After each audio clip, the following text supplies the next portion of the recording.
What is ecology? Ecology is a very broad scientific study of really all of the natural world. We tend to focus on the bigger biological scales, so from the scale of individual organisms up through communities and ecosystems. You can see in this definition we've defined ecology as the study of both distribution and abundance. So it looks at where we find species and also when we find them, how many we find, and the factors that influence that. It also will study the interactions between different organisms and the fluxes that those interactions can make in terms of energy and matter. So things like our carbon cycle, nitrogen cycle, phosphorus cycle, all of these would be things that ecologists would study. In terms of conservation, it's important to understand what we call a species' ecological niche.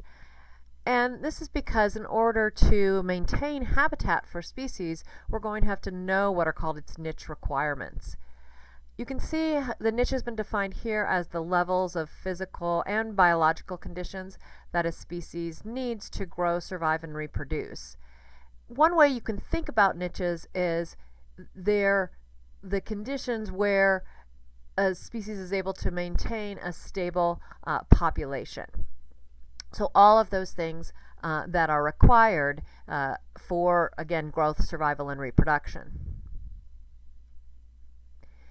If we think about actually quantifying a species niche, which would be something we would be interested in doing, right, if we wanted to do something like what's called niche modeling and figuring out where we have the best habitat for species over various periods of time, we would want to measure all of these different conditions and resources that a given species needs. So this is just showing 3 dimensions potentially for a niche. Say this is a fish, this might be an aquatic ecosystem, and you can see there's a cube here showing that, okay, it can survive, reproduce, and grow over this range of pHs, over this ranges of temperature, and then a certain level of food availability. Obviously, these are just 3 axes, and we could think about a lot of other things that a species might require to have a stable population. Now, one thing that's interesting is that even if a location meets all of a species' basic needs, we may not find the species there. And this gets into a distinction between what people call fundamental niche requirements as opposed to the realized niche requirements. And realized niches are those conditions and resources again, but they're the conditions where we actually find species in nature. Now, sometimes what happens is that even though a species may grow over, here we've got a picture of barnacles. So maybe a species of barnacles can grow all the way up and down in terms of conditions up and down this rock face. However, in the real world, it faces other factors. So in this case, there's a competitor that's also there. So we have 2 barnacles, and in this case it turns out that one of those barnacles, the Semibalanus, is better at competing for the kind of ideal conditions that are down lower on the rock face where it doesn't get exposed to air and desiccation.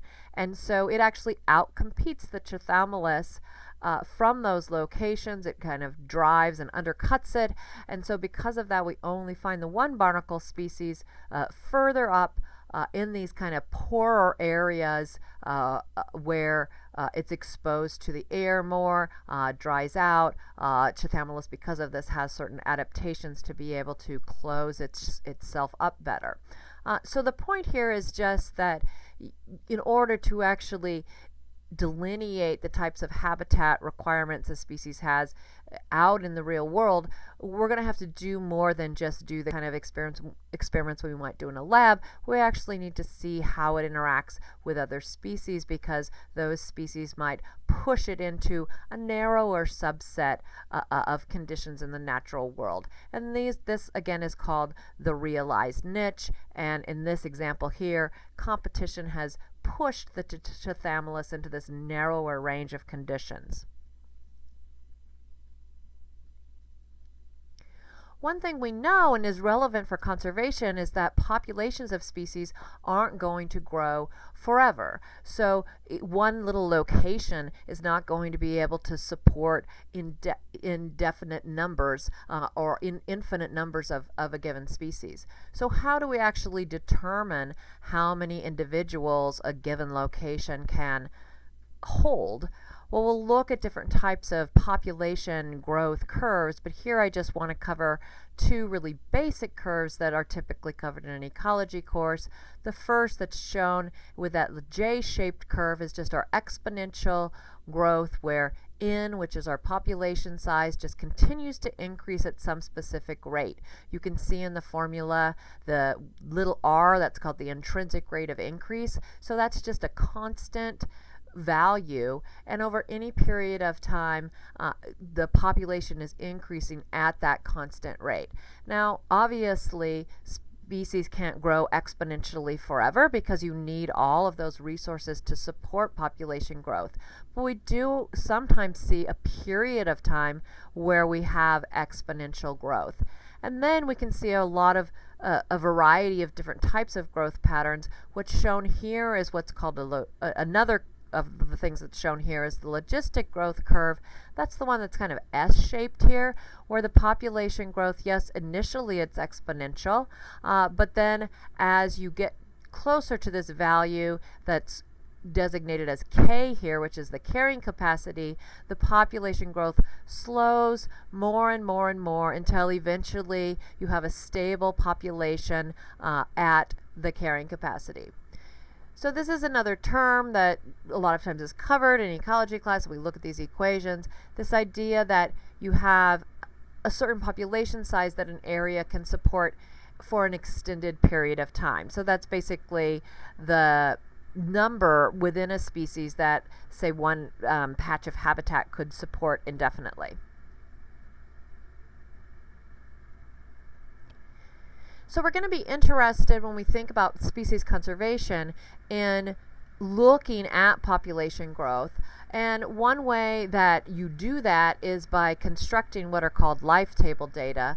And what life tables do is they look and they see for a given species, for its different age classes, what's the survival between, say, age class 1 and the next age class, and then for any given age class, what is the level of reproduction at that age class. And it turns out that you can use those data in those tables to determine whether overall your population is increasing, decreasing, or stable. You can also do things that are called sensitivity analyses that we'll learn about more in class, where you can see which age class contributes the most to population growth. Obviously this is really important when we think about endangered species, right? Because we need to know where to focus our efforts in terms of preservation of various age classes so that we can get the biggest bump in population growth.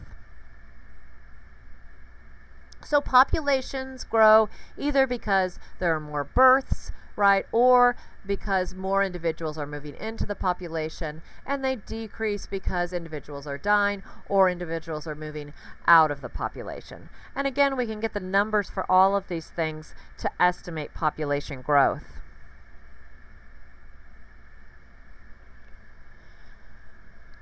Two basic statistics that we can calculate once we have these types of life table data are what are called the net reproductive rate and also lambda. And in this class we're really going to focus more on lambda. We'll be talking more about lambda and as a yearly growth rate and variation in it later in class. Right now I just want you to understand how to interpret a given value for either a net reproductive rate or a yearly growth rate of lambda. So the first thing you see on this slide is basically the criteria by which we evaluate the number we get for the net reproductive rate. So if the net reproductive rate is 1, this means that the population is stable and that it has the same numbers across years. If it's less than 1, the population is declining, and if it's more than 1, the population is increasing. Now what's nice is that lambda, our yearly growth rate, has the exact same criteria in terms of its interpretation. And I've also put the formula for lambda here, and you can see that it's very intuitive. All we're doing for lambda is we're taking this year's population size and we're dividing it by the previous year's population size. And so it makes sense, right? If our population is the same size this year as it was last year, lambda is going to be 1, and not surprisingly, our population is going to be stable. So we interpret lambda the same way that we interpret the net reproductive rate in terms of values of lambda that are greater than 1, we have an increase in population, less than 1, it's decreasing, and at 1, it's stable.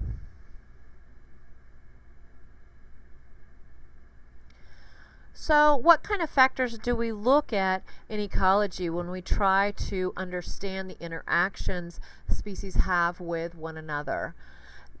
This photo here is showing you a field that's blanketed by an invasive plant, which is called the spotted knapweed. There's a lot of problems with this plant out in the western United States.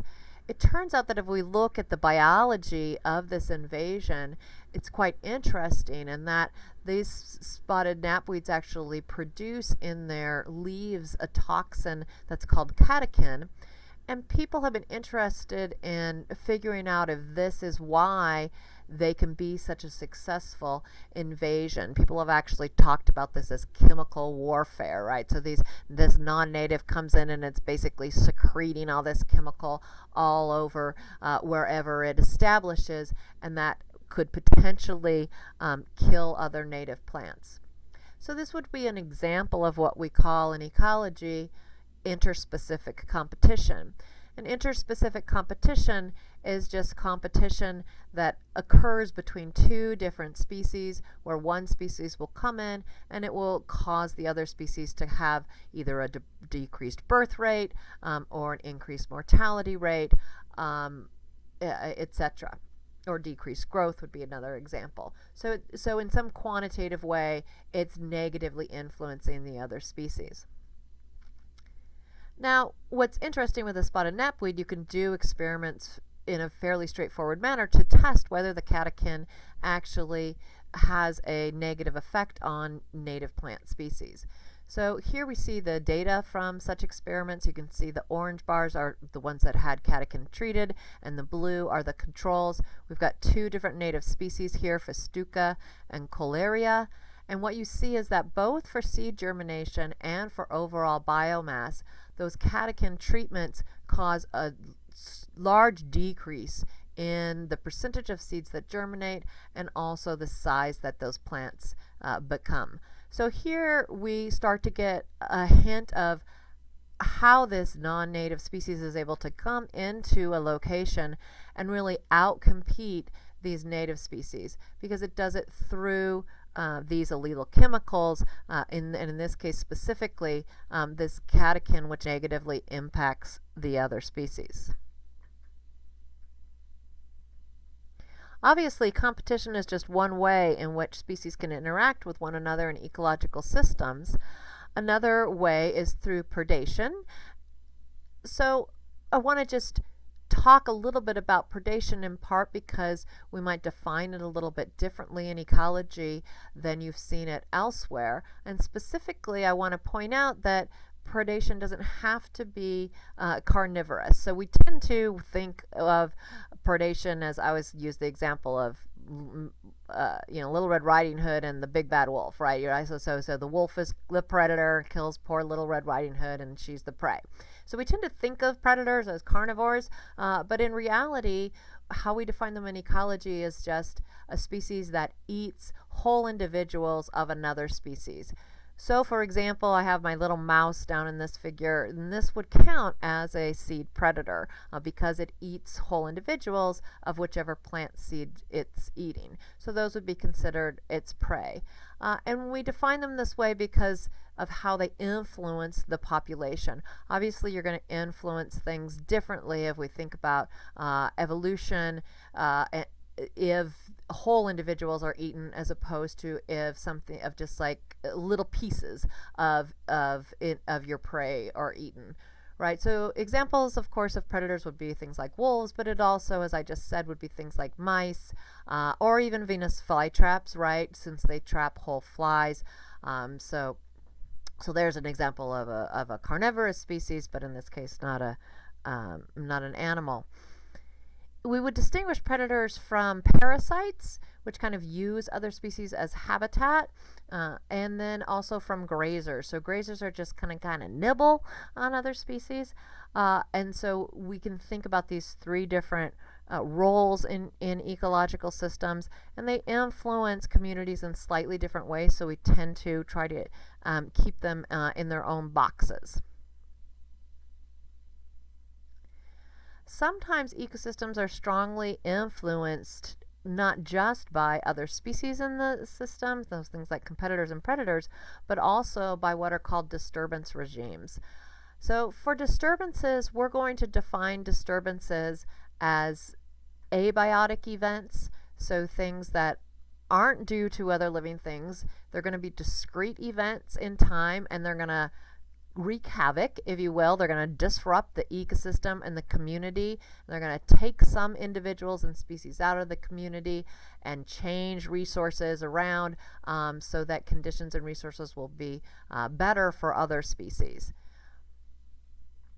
So what would be some examples of ecological disturbances? One example, of course, would be our forest fire. So we have a picture here in the upper right of a hot forest fire burning through a forest. Other examples would be things like wave action in our intertidal zone, hurricanes, windstorms, ice storms. All of these things would be considered types of ecological disturbances. Also, human activities such as logging are classified as a type of ecological disturbance. So what does it do when you have these disturbances come into a system? Well, what they do is they set the successional sequence of the system back, and the degree to which succession gets set back has to do with the severity of the disturbance.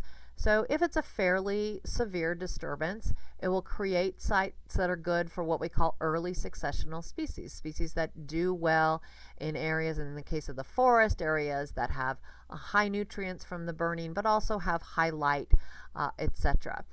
These are typically species that grow very, very fast and need those high light conditions.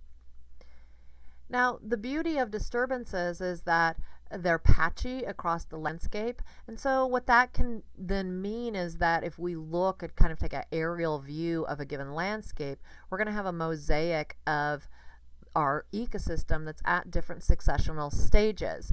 And what that means is that every location will support different communities, right? So some communities that have burned more recently will have early successional mix, and other locations will have later successional mixes. Here at the bottom, I've just shown a successional sequence for a forest. That's my next slide too, so we'll just pop ahead and look at that.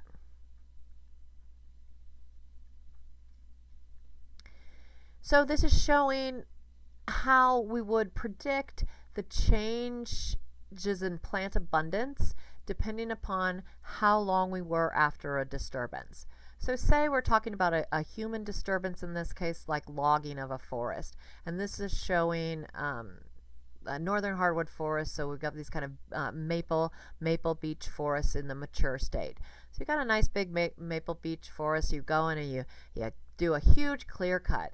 Okay, so that's our time zero. We've had this huge disturbance. We go back a year later, and what do we see in our clear cut? Now it's not just a clear cut anymore. It's hard to walk through because there's like blackberries everywhere. So you can see that as species A here.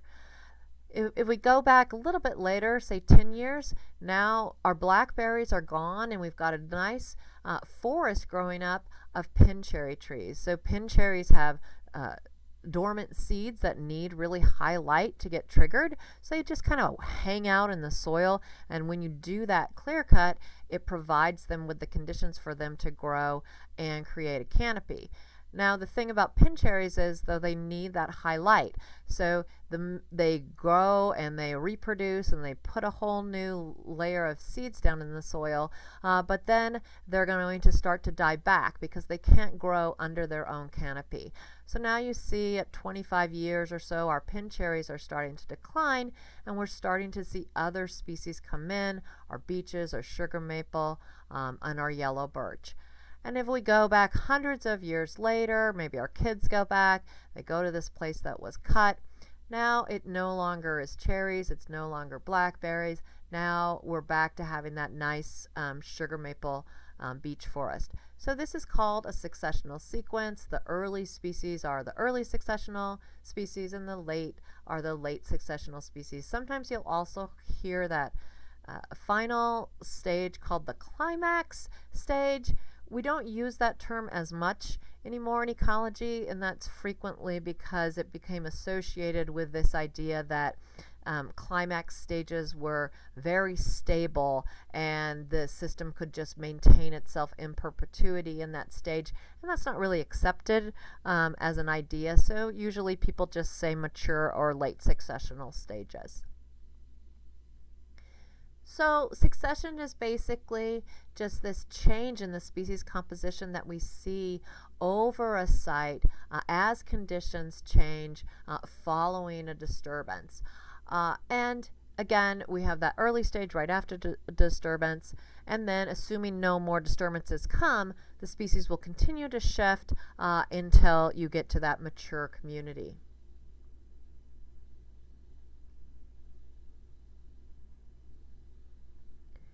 So disturbances can set back succession, but I also want to talk about obviously things like species coexistence and biodiversity, and the role disturbances and predation can play in that.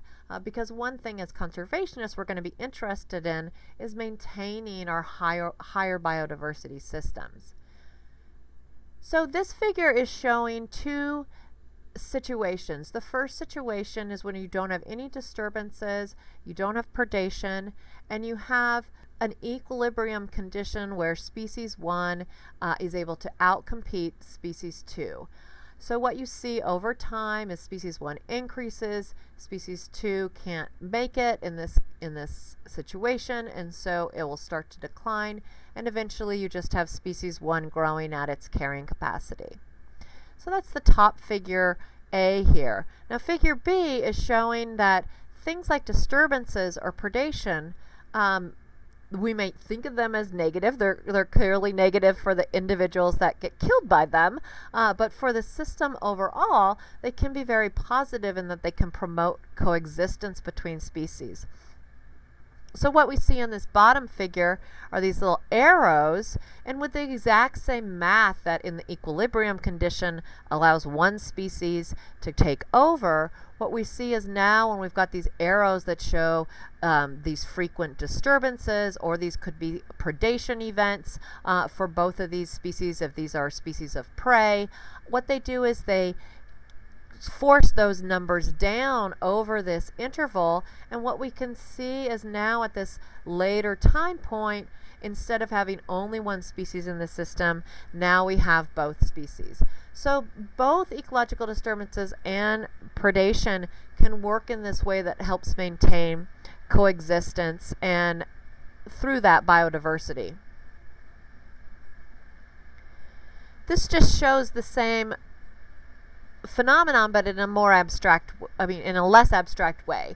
So here we have mussels on a rocky shore, and they tend to be very good competitors for space. So if there's no wave action on that shore, they'll basically take over that whole bank. As opposed to the lower part of this figure is showing the same shoreline, but now it's subject to wave action, which is pulling some of these mussels off and creating these gaps.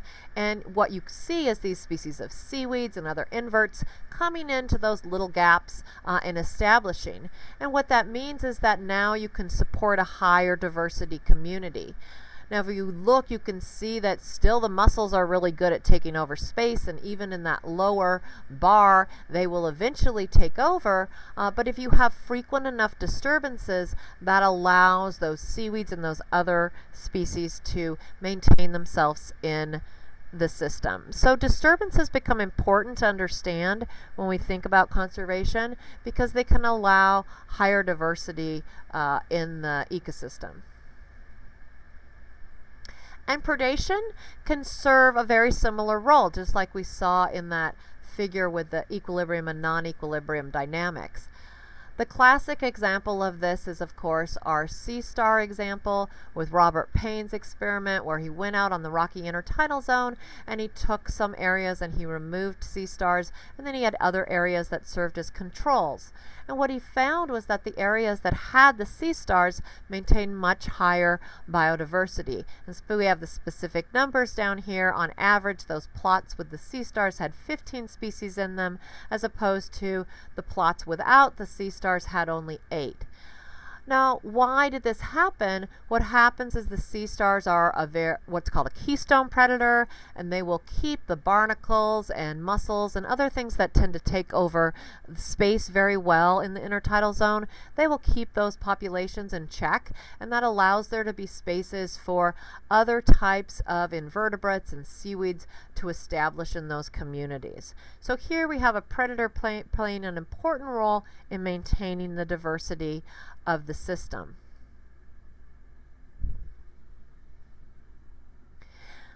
We'll talk in the next lecture about some of the more complicated impacts of predation, which we've kind of hinted at here, because we're starting to see that predation can have these indirect effects, right, beyond just the prey itself that's eaten. And we'll talk about that in the next video clip.